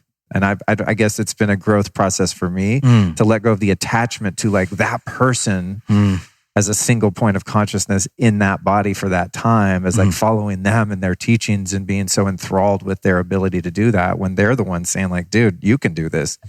You just don't know you can. Right. But that's why you can't. But man, they hit it right on the head, because we do. Every single person on this planet has the capability and the potentiality to actually do those feats. It's just we weren't taught that. We were taught you got to go to school. You either got to become some type of person in the workforce. Money. It's all about the acquisition of money, et cetera, et cetera. We weren't taught that we had that capability. That's the issue. We're not taught to prepare for death. We're not taught to prepare for the greatest journey that one is going to embark on. That's like saying, hey, Luke, you know what? You're coming here. You and Allison plan to come here to Quicksmala, but you don't book your flight. You don't even know how to get here, let alone you don't even have an itinerary. That is the ludicrousness of not planning for your transition, your consciousness transition, the greatest journey that you're going to have. It's just ridiculous. So I love it. Like all great things in life. So next thing I want to move into is something you refer to a lot, and we might have just described the phenomenon itself, but you talk about morphogenic fields in relation to the RASHA. Is that what we just described, or is that another aspect of this or piece of this puzzle? So morphogenetic fields, by the way, are erroneously described by many scientists out there that think they understand the morphogenetic field, but they didn't experience the morphogenetic field, okay? How could you teach something if you didn't, one, experience it, or two, you don't have it in your DNA, that level of data storage? That's why I say a lot of people out there are parrots, and they just parrot information that they've been taught or they've researched. Now, morphogenetic fields, what are they? They are the blueprints of, let's just say, everything, every cell, every atom, every organ system, every star, every planet, every galaxy has this thing called the morphogenetic energy field, which holds the blueprint of that physical matter. Okay, so it's the instructions. That is scalar energy. So morphogenetic fields equals scalar fields. So yes, you're completely correct. Just different terminology. Or in a pre-existing pattern of potentiality, whereas the scalar field in general is just sort of a blank palette of potentiality, whereas it is information. Whereas the morphogenic field is a more focused pattern of information. Potentiality. Yes. Okay. Yeah. Cool. And then I want to get a little bit into this device and experience, because only having had, a day and a half with this thing here, and, knowing that your mission is not to be like a salesman, because oftentimes you interview someone and they're like, all they want to talk about is their supplement or something. I know it's not really your steez, but I'm personally so like curious and obsessed with this thing. And it's not cheap, from what I understand. And so it's not something that, your average consumer is going to be able to throw in their garage or spare bedroom. Who have been the folks most responsive? Like who are the customers that purchase these? Are they practitioners? Alternative healers, et cetera, kind of like since you've perfected at least this version of the RASHA, how has it infiltrated the world and whose hands is it in and what kind of results or experiences are people having with the 100 some odd units you have out in the world? So first of all, you can't buy the technology on the website. So you just cannot buy it. You cannot go onto the website and purchase it. That's first and foremost. Second, you'll have to, it's usually like 3 degrees of separation in order to get it. So if you don't know me, I'm just not going to sell it to you. Why? It is not a toaster or a biofeedback device or just a machine. It is a live conscious technology. Okay. So it picks its owners, Luke. As crazy as it may sound, it picks its owners. So who are the owners? Private individuals, people that own wellness clinics outside the U.S., okay? Germany, Japan, Malaysia, Philippines, Spain, et cetera, et cetera. Now Mexico, okay? Yeah, here at Creeksmala. Yes, they're the first. Now I really want to come back here all the time. Yeah, I was already sprung on this place. No, I'm like, oh, you have this thing? Jesus. Yeah. So, yeah, and not that many people have it. I'm only going to make a certain amount in this, I'd say the next 20 years or 30 years. And that's it. Do you get the sense that there are only a certain number of them needed on Earth in order for them to fulfill its potential? Correct. So it's like a law of diminishing returns at a certain point where they're in everyone's home. Like that's not necessary in order to raise the vibration to the place where maybe even it makes itself obsolete someday. Yeah, so it's really through our evolution. We're going to raise the oscillation of the planet, because that's how a lot of people get that wrong too. And it's just how we were taught. It's not, hey man, you have good vibes or high vibes. Really, oscillation is energy expansion, electrical. Magnetism or sound is energy holding. So denser. So things that are higher in vibratory status are denser in physical, okay? If you want to traverse the higher dimensional realms, they are more oscillating. So we are raising the oscillation rate of the planet by having these devices or conscious beings in certain locales on the planet. Wow. Yeah. That's very interesting. I have to sit with that for a second. Pardon the pregnant pause here, guys. Okay. So, I recently discovered this program. One of my favorite spiritual teachers of all time was a guy named David R. Hawkins. He wrote a book called Power versus Force, right? Yeah. And so I would say he created the scale of consciousness, but he had a model by which to measure consciousness on the earth plane from 1 to 1,000 for those listening that aren't familiar. And then beyond 1,000 would be in the non-physical realm. Sure. Ad infinitum, right? To the Godhead. And so, been a fan of that work. He used kinesiology or muscle testing to determine the various, I guess where his work really differentiated itself was in that he used kinesiology non-locally. So you could take a concept, a thought, a belief, a continent, a political belief, book, movie, whatever, and rate it on that scale of consciousness versus a chiropractor who does kinesiology and is like, hey, you need more vitamin C, test strong, test weak. So I thought that was really fascinating. I went and saw him speak a couple times in Sedona. I was just reminded of that by my friend. We went and saw his last talk before he transitioned. But anyway, recently, because I'm really big on EMF, I just put out this EMF course to teach people different shielding devices and tactics and just how to strategize your life in your home, because I'm super sensitive to it, and I think it's the biggest threat to all life on Earth, honestly. Glyphosate and whatnot, maybe a close second because of the soil. But anyway, so I'm always looking for new EMF gadgets, scalar gadgets. I have a thing called the Soma Vedic that uses precious and semi-precious stones to emanate a field in the home. Like, I'm pretty out there with any kind of EMF mitigation. I found this thing called FLFE, Focused Life Force Energy. And they adopted the Hawkins model. Yes. And they have some kind of device. I know it. Okay, you familiar with it? Okay. I mean, I know of it. Okay, and I've not experienced. They don't like.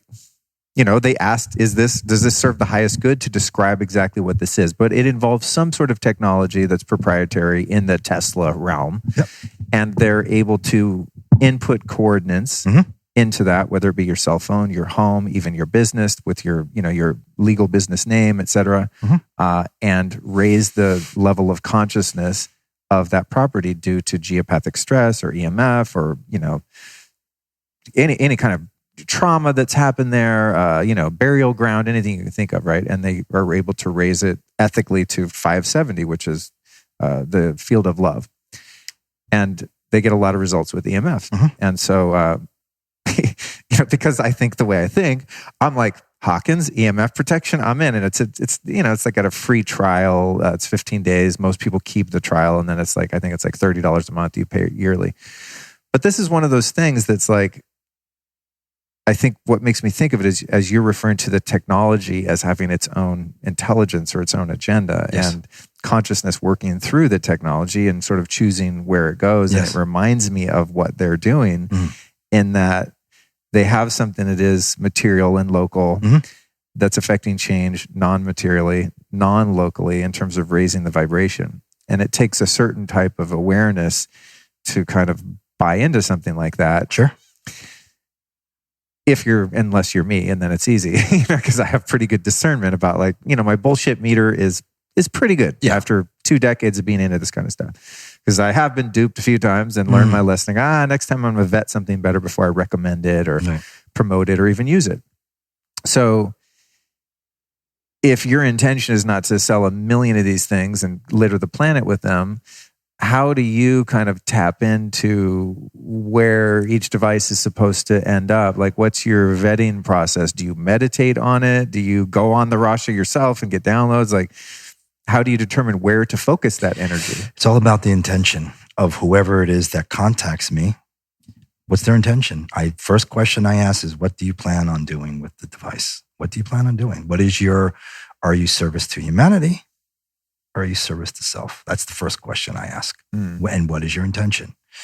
And usually that process will steer me to say, because they are literally, let's just say, energetic children, if you will, because they're hand-built and they're like part of my family. So, it's to say you had children, you want to make sure your children make the right choice. Where do you want to end up? Who do you want to be? What do you want to do?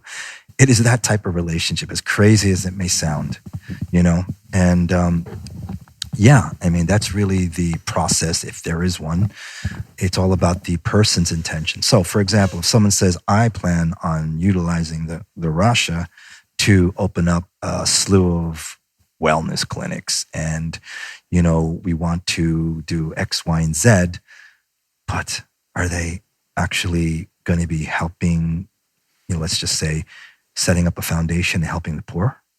What are they doing? Like, what is their clinics doing? You could have the richest people on the planet, but if they're not servicing humanity, they're not taking time out of their busy schedule, whether it's a few days or a week to actually go on, we call them medical missions or alternative medical missions or humanitarian missions, the RASHA won't end up there. Interesting. And let's just say everything is also intention and also in the language. If you come across technologies that are talking about raising the vibration, right there, that's a red flag. I don't care how much they think they understand Hawkins' work. That's not by coincidence. They're talking about higher vibration when we're talking about higher oscillation, and that's always been the case.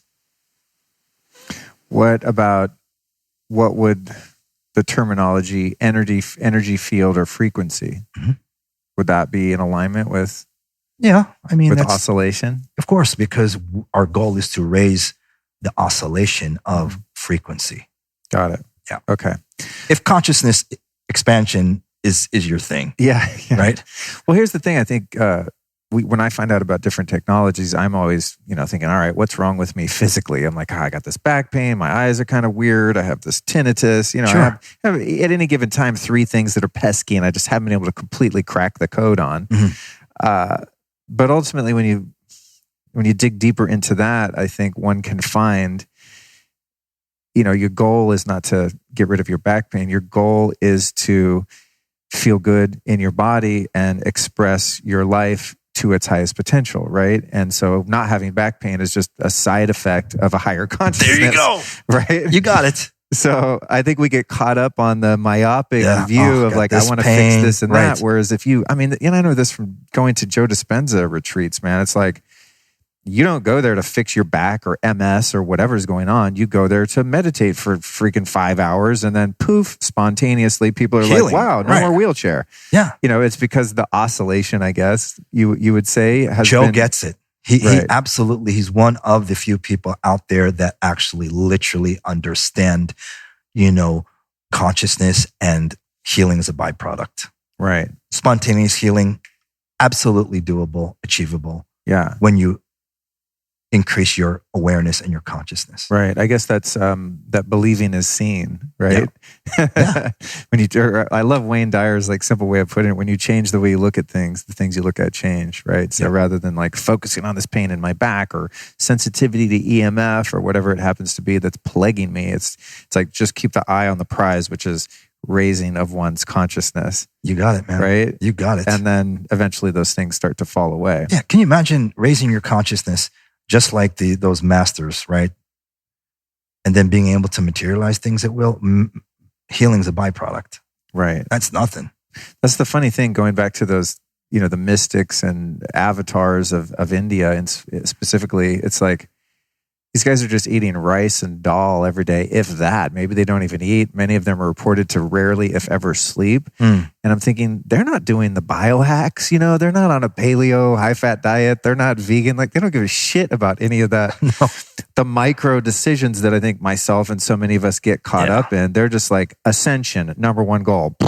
Right. Go up. Right. You know what I mean? And keep going until you're not in a body anymore. Well, that's the whole, right there, another gem of wisdom that you just shared with your viewers. When you make your ultimate, let's say, intention or desire, but let's use intention, at one-ment with Source or God, everything else falls into line. When that is your ultimate intention, that oneness or at one-ment with Source, all your other relationships pale in comparison and will literally evolve as they should. Yeah, that's it's the funny thing about my recovery journey through addiction is the rude awakening that when I popped out of rehab at 26 years old, thinking that I'm sober, all my problems are going to be over, because it seemed on the surface level that all of my problems in relationships and mental health issues and all the things, legal problems to say the least, being unemployable, that now that I'm physically free of those substances, that I'm going to be happy and be a great guy. And I had a very rude awakening to find that it wasn't about the physical sobriety. And that's not even the purpose of the model of the 12 steps. And when you were talking about the number 12, I was like, oh, that's interesting. The 12 steps have been, in our lifetime, the most effective and wholesale way that people have been freed from addictions, right? And I'm sure it happens in ways like you have, but they're exceedingly rare compared to the masses who go to some meetings and get their shit together. But the thing there is, I've realized over the years is, this is speaking just specifically with recovery, but it ties into that area that we were just covering, is it's not about even getting sober, being free of the addiction, because when you do that, like they say, you take a drunk horse thief and you get him sober, what do you have? A sober horse thief. Right. You're still at the same consciousness. Right. So it's like you get sober and you think you're going to go to these meetings and go to rehab to get physically sober. And then what happens is you actually go there to learn how to have a relationship with God. And it's the relationship with God that removes the need for the anesthesia. Because what you were craving for and longing for was that connection with oneness, your higher self, love, all of those things that make life not only tolerable and livable, but worthwhile, and give it purpose, value, right? Yeah. So it's, I always just find that so funny that, including myself, so many people get caught up on all these gimmicks and gadgets when the end goal is really oneness. And so what if we just skip all the steps along the way, in a sense, and just like, as you said, just aim for the highest intention and watch those other pathologies or habits or dysfunctional ways of thinking, feeling, being evaporate because you no longer oscillate at the level of that habit, whatever it is. Yeah. So on that note, and I know it's, it's sensitive with people that make technologies and different things like that have positive effects on people's health because of the legalities involved. And, I know there's certain touch words that we all must avoid in order to not make medical claims and things like that. But I was looking on your Instagram, just doing some research, and it's, it's like RASHA doesn't say cures or treats, of course, but it says, helping people heal from, autism, Lyme disease, these pretty seemingly unsurmountable physical challenges that people are having. So in your paradigm of work with the RASHA and helping to raise one's frequency or consciousness, what sort of things have you seen people be able to accomplish within their own capacity for healing? Right. So, and the RASHA, all it does is it communicates to the DNA and it helps the person reclaim their natural ability to heal themselves. That's all it does, okay? And it does it through relaxing the body, right? Stress relief, relaxation. So if you subscribe to the fact that stress equals inflammation, inflammation equals disease and other pathologies, and you're reducing stress, you can make your own conclusions. Now, things as autism, Alzheimer's, type 2 or 1 diabetes, they're all certain conditions, right? So all we're doing is we're relaxing those people. And for some reason, consciousness becomes the foundation of healing. When you allow consciousness to do its thing, amazing things happen in the body. So all those labels of pathologies, those are just conditions, right, of consciousness. Right. And that explains, I guess, going back to the Joe Dispenza thing or different, profound plant medicine experiences people have had where they're having something that's manifesting physically.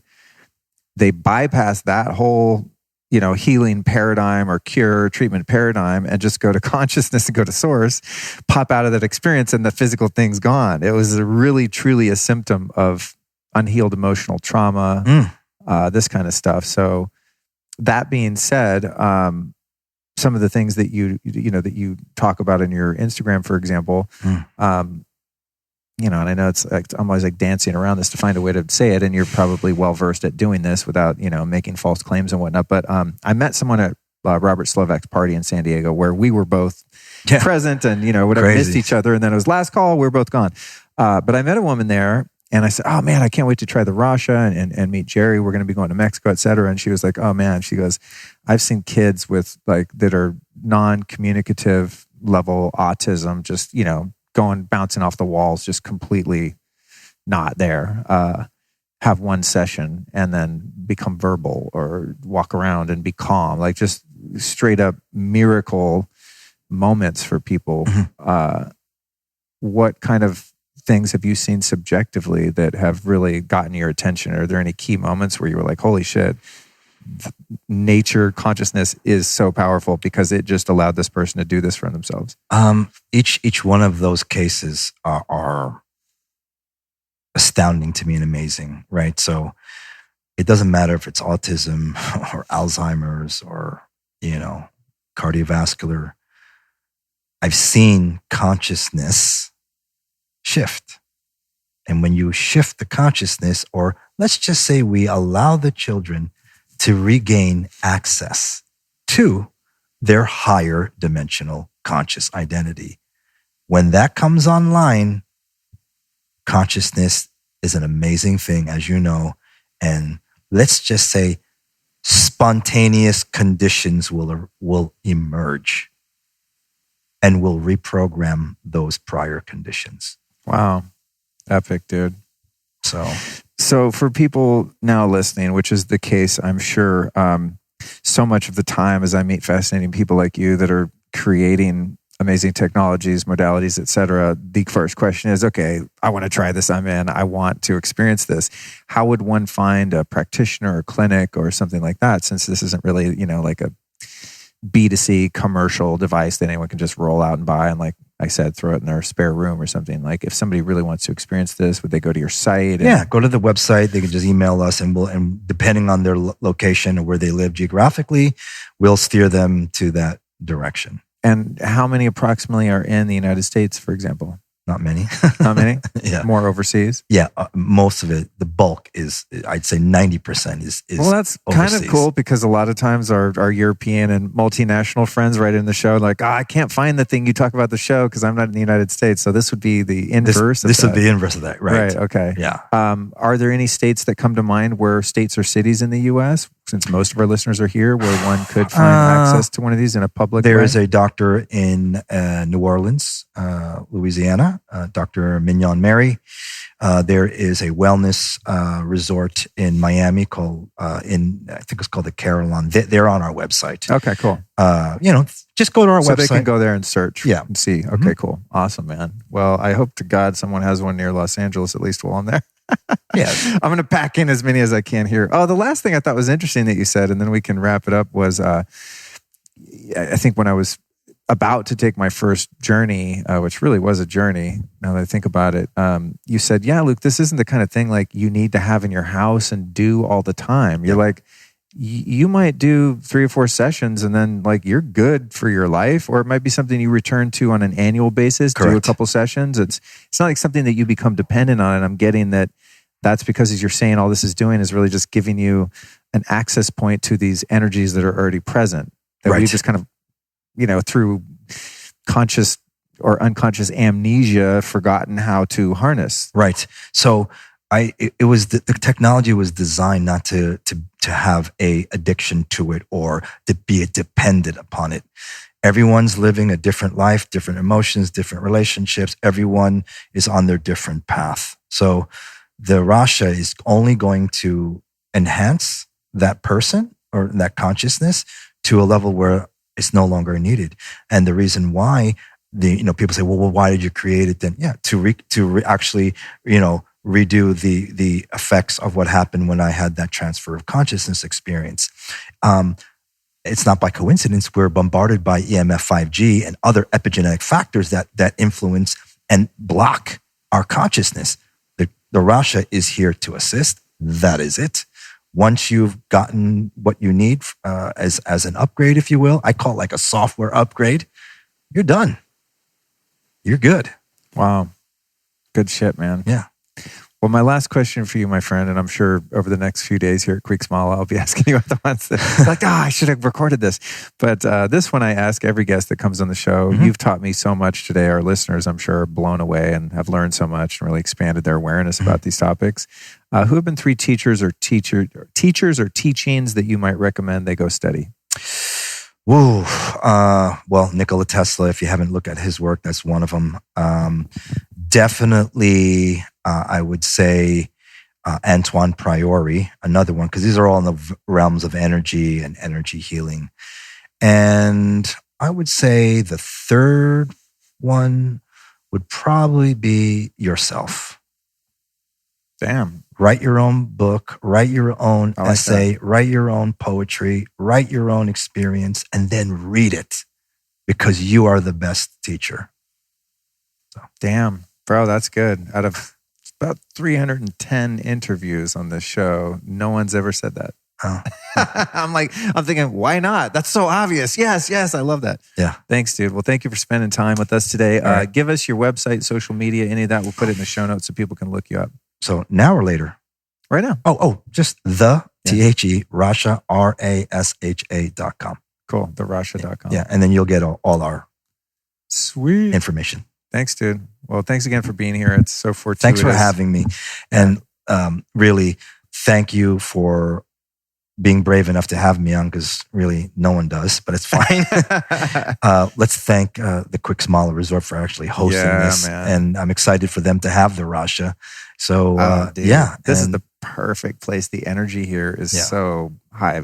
Well, I want to say high vibe. The energy here is oscillating at a really high frequency. You got it. It really is. The moment I pulled on this property last year, I was just like, oh yeah, this is the seat of the soul here. I was just, even last night, just watching how, when you're near the equator, just the energy, or nearer than I'm used to living, it's just the amount of life force. It's just, every square foot, there's 20 bugs, and then the geckos eating those bugs. And the plants are like beautifully ginormous. It's just like, oh my God, the life force is just like, it's just teeming with life. Everywhere you look, something's alive and being birthed and then changing on and being devoured and recycled. And it's incredible place to be. Oh, I wanted to just thank Gofredo and Alix and Michaela for putting this all together. Yeah, for sure. Well, otherwise we wouldn't even be here, right? Yeah, no, I don't. Thank you. I don't have this kind of budget. You kidding me?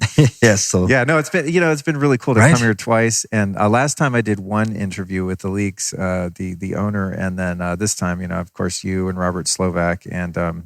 Buttar. Yeah, and so these are like three people. I interviewed Buttar already, but I've been wanting to interview you and Robert Slovak. So when I got the invite to come do this initially as the retreat, and now, going to be the retreat in January, I was like, what? How is this even possible? Yeah. To get to do these in person in such a beautiful environment. It's just like, wow. I was actually I woke up this morning just so grateful. I was saying my prayers with my lady and just going, God, like, how did I get from where I came from? Of just in such a sad, desperate place in, the first half of my life to be where I am now. Some of it's hard work.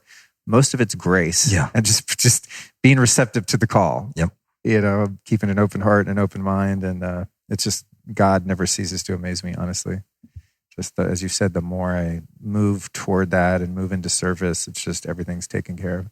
And we'll be back down here at the end of January for the Quick Smala retreat. 2021. So hopefully everyone can come join us. Yeah, I mean, that's the thing. It's like, it's cool for us to be here, but when there's a crowd of like-minded people that really want to get immersed in this experience, it's going to be insane. Yeah, that will be insane. Yeah, I would love to work on the RASHA team just to watch people's faces when they pop out of their first journey. That's what was really fun for me, is watching Allison. And even while she was on it, she was talking and laughing, and she was having her just whole trip. Right. And she came out and she was like, so I just met an alien and just like it was nothing. It's like, wow, this must be a really fun team to work on, where you just watch people just bust open. Your open invitation anytime you want to come up and you want to, you can just be that fly in the wall with a camera and be like, and it's all in flow. And very cool, man. All right, dude. Well, thanks for joining me, everyone listening. Thank you for joining us. And with that, I bid you farewell. Once again, I'm absolutely floored by the conversation I was fortunate enough to have with my guest on today's episode. Man, Jerry is not only a brilliant guy, a creative guy, but he's also just a really cool dude to hang out with. We've been spending some time, and I find it exceedingly rare to meet brilliant people that are also humble and down to earth and relatable and have emotional intelligence and can just chill and hang. And after I got to know Jerry a bit on this trip to Quick Smala and spend some time with him here in LA recently, man, I just know we're going to be friends for life. And I'm so happy to amplify his message and his work. He's so passionate and knowledgeable about consciousness and these esoteric sciences. And that's what I'm all about, is raising the oscillation, as we talked about during the interview. So I'm hoping that this interview did that for you, my friends. And if it did, you might just want to join me next Tuesday for another incredible episode of The Lifestylist.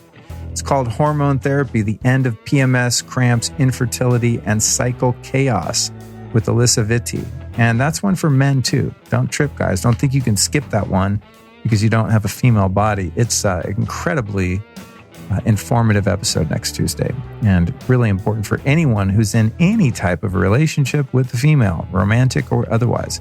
Absolutely groundbreaking stuff there. So I want to thank you, the listener, for joining me today and for subscribing to the show on your podcast app. It's a really important part of this game here.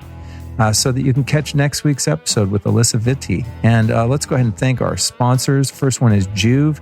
Make sure to get over to juve.com/Luke. That's JOOVV.com/Luke. Because I think for the first time ever, they are offering a discount if you use the code Luke. Now, these guys don't really give discounts, man. So I'd get over there real quick and check it out. They've got some new devices that have a number of new features that are amazing. I'm really stoked about them. Now I feel like my Juve is old because they keep innovating. But that's a good thing. You know, you want a company that keeps innovating, but then you want all the new stuff. So I'm going to have to find a way to get some myself. For now, I've got 2 units in the home, one right here in the studio and one in the Zen Den where I keep all my technologies. And I use the Juve every day. I used it this morning. No BS, folks. So go to juve.com. That's JOOVV.com/Luke. And again, the code is Luke for a limited time discount. Let's thank our friends over at Surthrival, another company whose products I've been using for years. I use them every single day. I'd recommend something to start with, the elk antler formula. It's, it's like natural steroids. It's insane. It's really, really potent stuff. And when you go to surthrival.com, like survive and thrive, surthrival.com, and use the code STYLE10, you're going to save 10% off. Start with the elk antler, maybe the pine pollen, some colostrum. I think I have about, 6 of their products. I feed their CBD to my dog. They have a doggy version or a pet version of CBD. It's fantastic. Dog is super high. No, I'm just kidding. It's 0% THC, unfortunately for my dog. Otherwise, she'd probably be having a dog catnip kind of day and wouldn't be mad at that at all. But, legalities and all. Last one is Bioptimizers, and I'd love for you to check out the Magnesium Breakthrough. This is, in my opinion, and so far in my experience as a health enthusiast, the best and most insanely bioavailable magnesium on the market. It's got I think there's 6-7 types of magnesium in there. Every magnesium I've ever heard of, they packed in there to just ensure that it gets into your blood and into your cells and helps your body function like it's supposed to. So you can find your Magnesium Breakthrough at bioptimizers.com. That's BIOPTIMIZERS.com/Luke. Bioptimizers.com/Luke. Don't bother playing around with any other magnesium, folks. The Magnesium Breakthrough is the top of the food chain, baby. All right, thanks again for joining me today.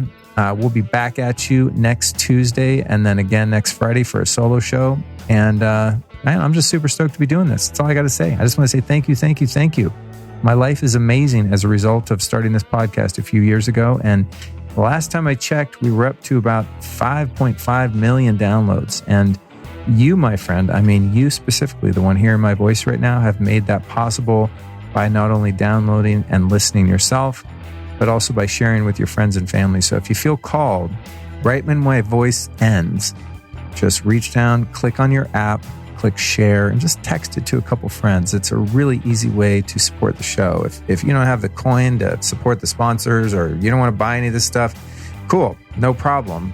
But if you want to ride for free, it'd be really helpful if you share this episode with a couple friends. And with that, I will be back in your ears next week. God bless.